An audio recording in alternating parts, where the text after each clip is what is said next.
Selamat siang mahasiswa semua dan teman-teman semua. Jumpa lagi pada channel ini.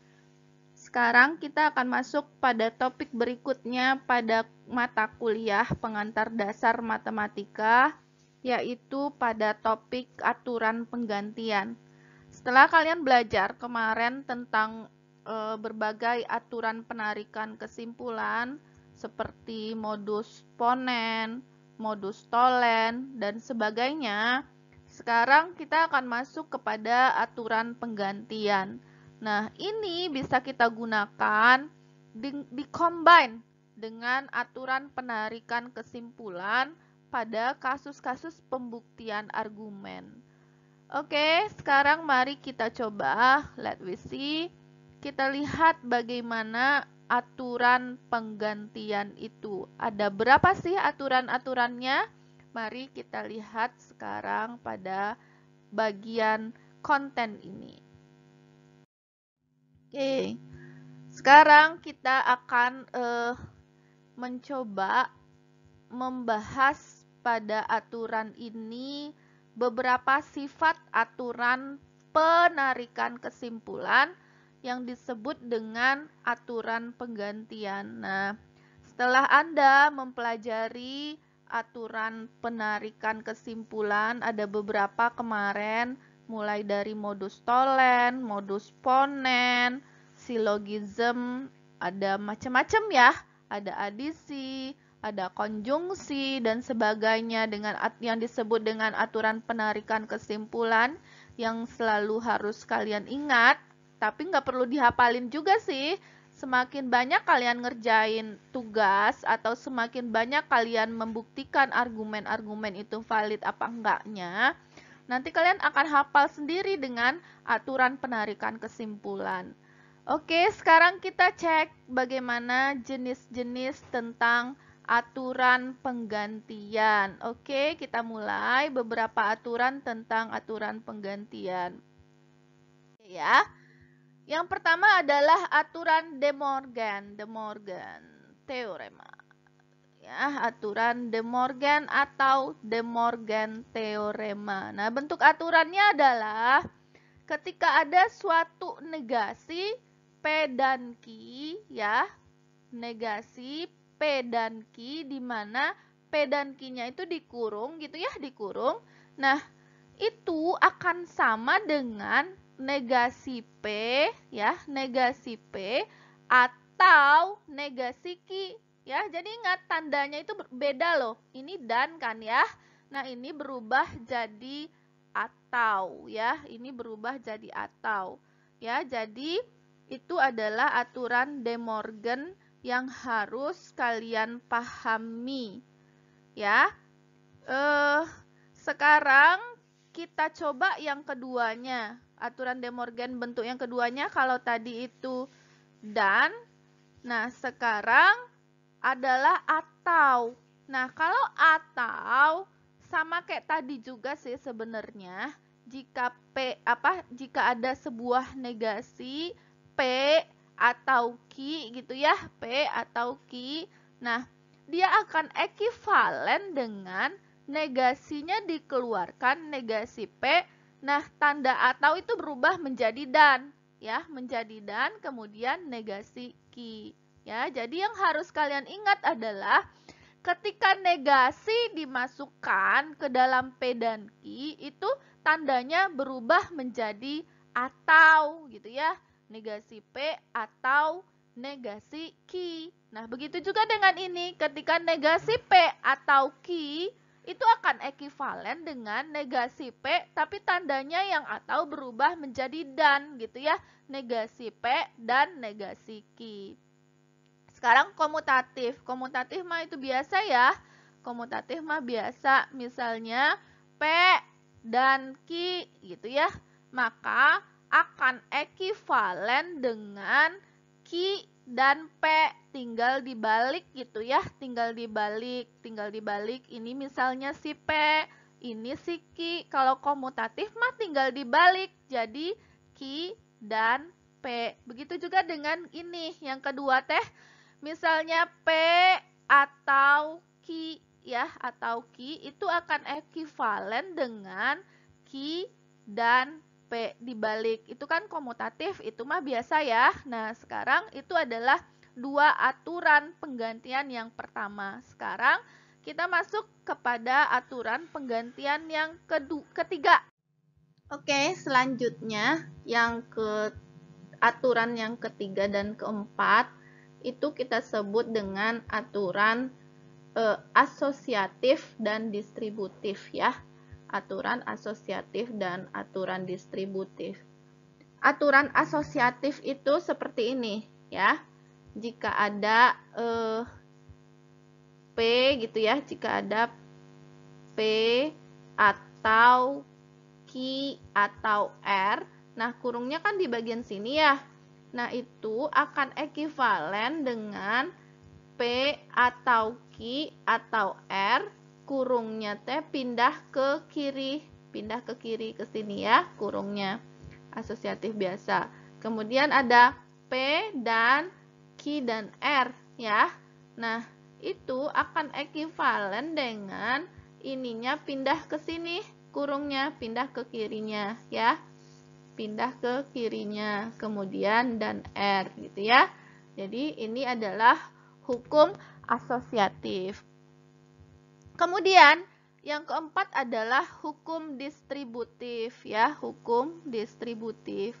Nah, hukum distributif kan di sini ada P dan Q atau R gitu ya. Nah, itu tinggal dimasukkan ke dalam akan ekuivalen dengan P dan Q, tinggal dimasukkan ke dalam itu akan ekuivalen dengan P dan Q ya, P dan Q ini P dan Q, kemudian atau ya, atau di sini P dan R ya, atau P dan R. Kemudian bentuk yang keduanya kan tadi kalau dan ya, kalau dan ini atau. Sekarang kalau ini atau, ini dan, berarti ini bisa ekuivalen dengan P atau Q, ini ya P atau Q, kemudian dannya dikurung ya, kemudian dannya dikurung, kemudian ini lagi P atau R ya, kemudian P atau R itu ya distributif biasa, asosiatif dan distributif. Udah ada 4 kan teorema yang sudah kita pelajari. Kita lanjut ke berikutnya, teorema yang kelima. Nah, teorema yang kelima disebut dengan double negation atau DN, double negation atau DN ya. P itu akan ekuivalen dengan negasi 2 kali dari si P. Nah, itu ekuivalen. Kemudian yang F, transposition atau trans ya, transposition atau trans itu bentuknya begini. P jika P maka Q, jika P maka Q itu ekuivalen dengan jika negasi Q maka negasi P ya, dibalik itu teh ekuivalen itu sama dengan yang kemarin tuh yang kita pelajari yang waktu inverse, converse dan transposisi ya. Nah, ini apanya ini coba ya. Nah, ini ekuivalen bentuknya ya, itu aturan yang keenam ya. Kemudian yang ketujuh disebut dengan material implication atau IMPL. Material implication atau IMPL. Bentuknya seperti ini. Ini yang paling sering loh, paling sering keluar. Itu bentuk keekivalenan ini, itu apa? Jika P maka Q, itu ekivalen bentuknya dengan negasi P atau Q ya, negasi P atau Q paling sering ini. Ini harus diingat ya. Paling sering keluar dalam pembuktian bentuk keekivalenan yang ini. Jadi nanti kalian ketika membuktikan ada bentuk premisnya seperti ini teh, itu bisa dibuat menjadi bentuknya seperti ini, negasi P atau Q. Kalau ada premisnya P, itu akan ekuivalen dengan negasi dari negasi P gitu ya. Itu bisa diubah bentuknya seperti itu. Begitu juga dengan misalnya ada premisnya jika P maka Q, itu bisa diubah menjadi negasi Q Jika negasi Q, maka negasi P, ya, begitu. Jadi itu semua bentuk yang ini tuh ekivalen, premis yang ini tuh ekivalen dengan bentuk yang ini. Pernyataan yang ini ekivalen dengan pernyataan yang ini, gitu ya. Pernyataan yang ini itu ekivalen dengan pernyataan yang ini. Kemudian pernyataan yang ini ekivalen dengan pernyataan yang ini, gitu ya. Oke, udah berapa aturan tadi tuh? 1, 2, 3, 4. Ini tambah 3 lagi, berarti ada 7. Sekarang kita masuk ke aturan selanjutnya, ya, ke yang ke-8. Yang ke-8 itu disebut dengan material ekivalen, ya, material ekivalen. Nah, bentuk dari material ekivalen ini yang agak panjang sedikit, ya. Jika maka, jika dan hanya jika P maka Q itu ekivalen dengan jika P maka Q dan jika Q maka P, ya. Ulang lagi. Pernyataan jika dan hanya jika, kalau jika dan hanya jika teh panahnya timbal balik, ya. Kalau jika maka panahnya cuma satu ke kanan, gitu ya.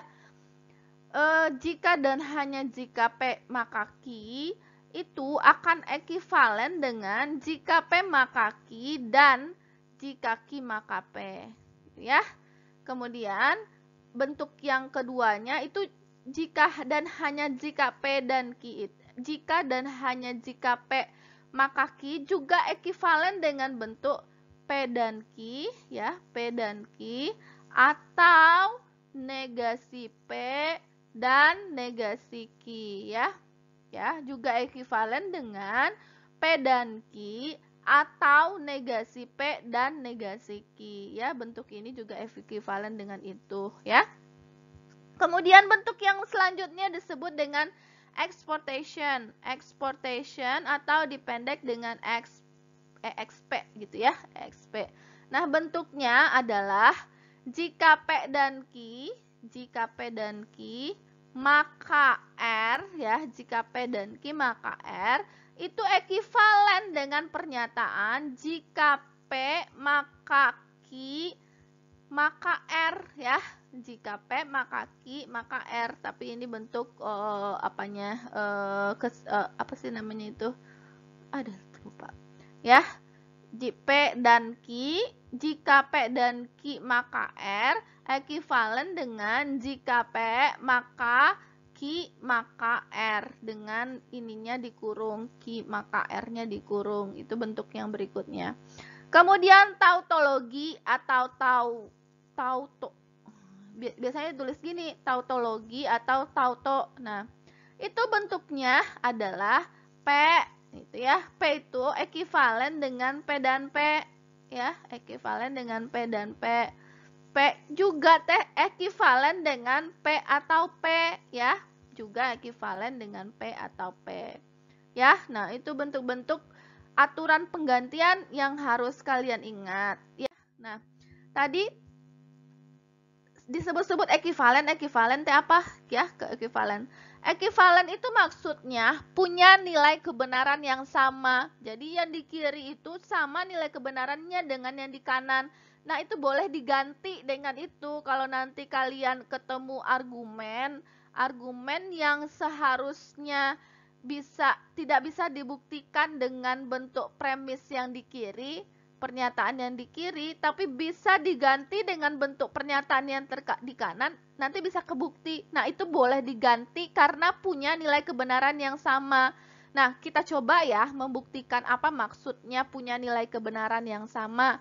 Ambil aja sifat komutatif ya, yang paling gampang. Itu ini teh, P dan Q ekivalen dengan Q dan P, gitu ya. P dan Q ekivalen dengan Q dan P, gitu ya. Nah, sekarang kita coba bentuk P-nya dulu, misalnya benar, benar, salah, salah.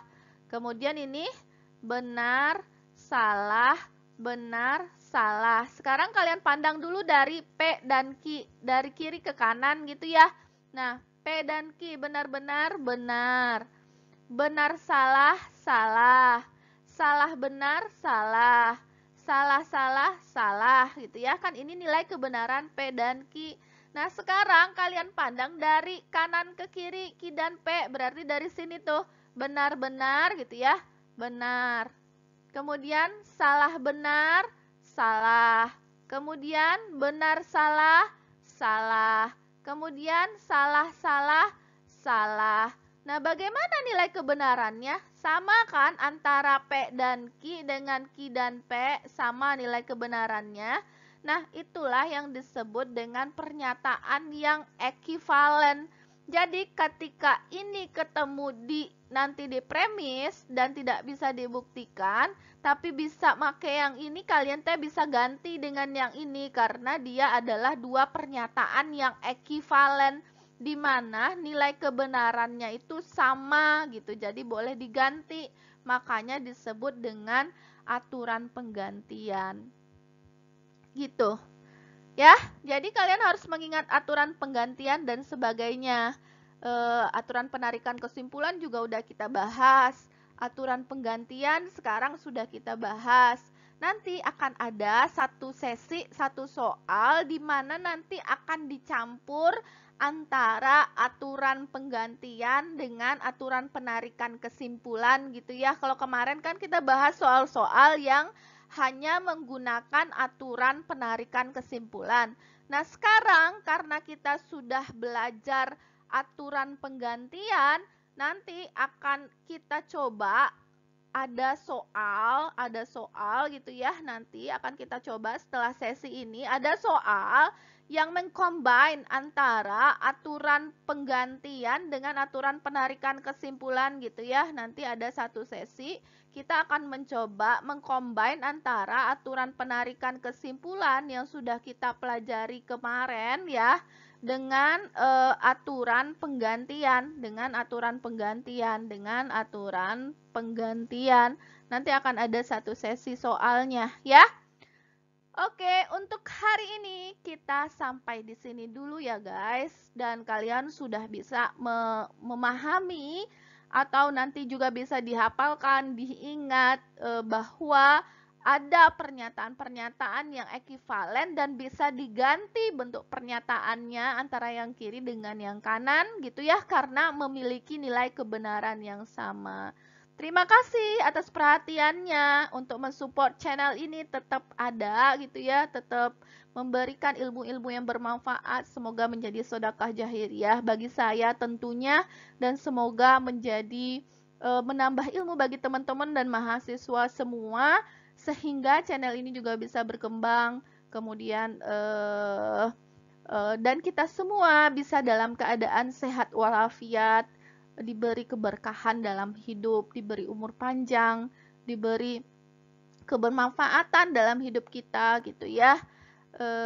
Dan banyak hal yang bisa kita lakukan, hal positif lainnya yang bisa kita lakukan, yang bisa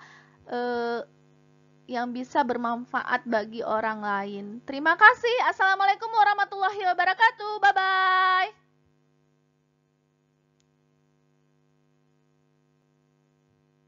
Setelah sesi ini ada soal yang mengcombine antara aturan penggantian dengan aturan penarikan kesimpulan gitu ya. Nanti ada satu